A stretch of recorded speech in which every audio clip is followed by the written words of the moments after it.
Aslan's way. All right, splendid. So we're talking about duality here. Well, remember when Moses was hearing a bush communicate with him, which is delusions of reference, when you think songs, TV, and newspaper headlines are communicating with you, he asked, "What's your name, bush?" Or spirit is talking me through the bush, and the voice came back saying, "I am who I am."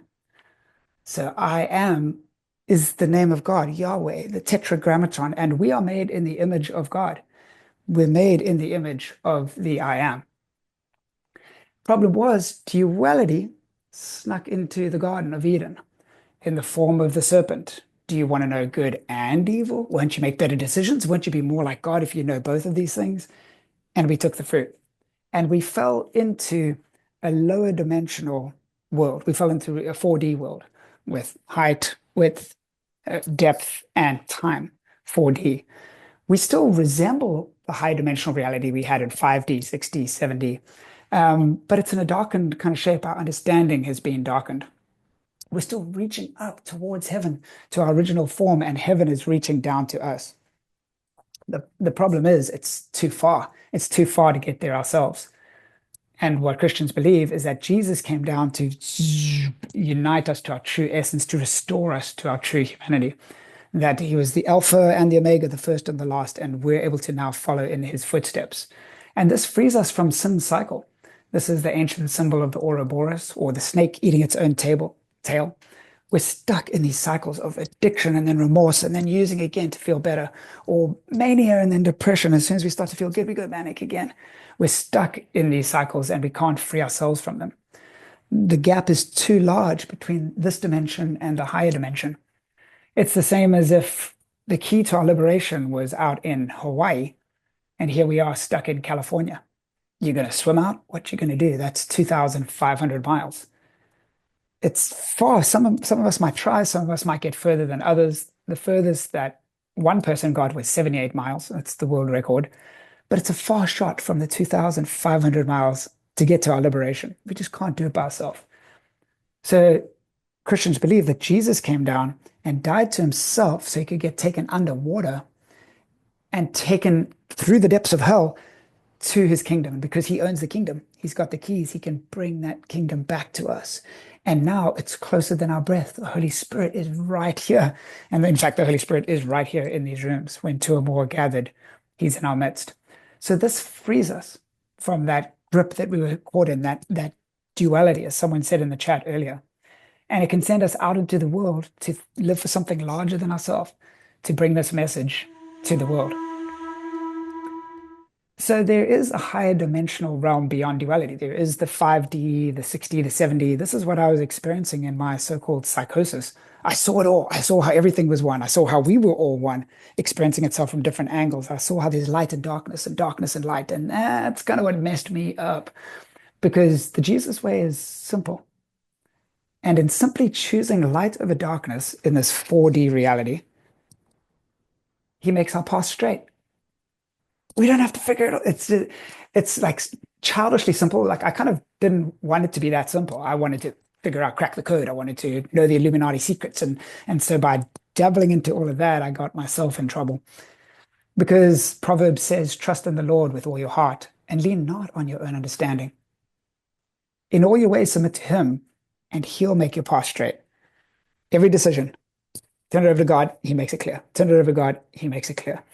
When we try to understand everything, oh, believe me, we can't capture reality in this 3-pound lump called our brain. It's just, wait, if we can capture God in this brain, he's a pretty small God. God is way beyond our boxes. So just turn it over to him. Turn it over to him. But yet, there's something going on here where it's not God versus evil. Oh, Satan's God's enemy. Because look at these biblical verses that speak to that.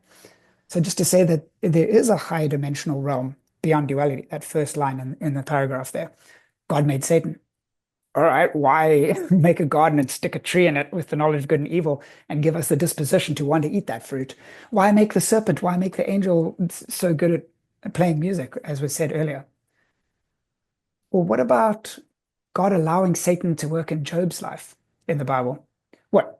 God got tricked by Satan and manipulated, and Satan came up to God and said, "Hey, look at Job. He's only worshiping you because you've given him all the stuff. Let me take away all his stuff, and then he won't worship you." And God is like, "All right, go for it." Weird. That's strange. Or what about where God sent an evil spirit to torment Saul? What? So God sends evil spirits? That doesn't make sense. There's something else going on. And then finally, how about Jesus being led by God to be tested by Satan in the desert? It was spoken about earlier how when Jesus came up from the baptismal waters from his cousin John, he was led by the Spirit of God into the desert to meet Satan. So it's not that God is so frustrated with the work that Satan's doing and he can't wait to squash him. I think God hurts for our hurt and he mourns for our mourning. He loves us. He's the ultimate peer support specialist who's come down and he's felt what pain feels like. And yet Satan is our enemy. He's our tester. He's our duality to help us choose the narrow way. God's won the battle by far. He's absolutely conquered Satan. And so I don't think that our battle is to try to figure it all out or to fight against Satan. We should resist Satan and then he'll flee from us. But what we do is we have to fill our vessel with the Holy Spirit. And then he makes our path straight. And then he makes it clear. Because life, when we're trying to figure it all out, and in psychosis and in depression as well, can feel like this tapestry, which on the left side, when you're trying to figure out how the picture works, it's all a big mess. Can't figure any of it out.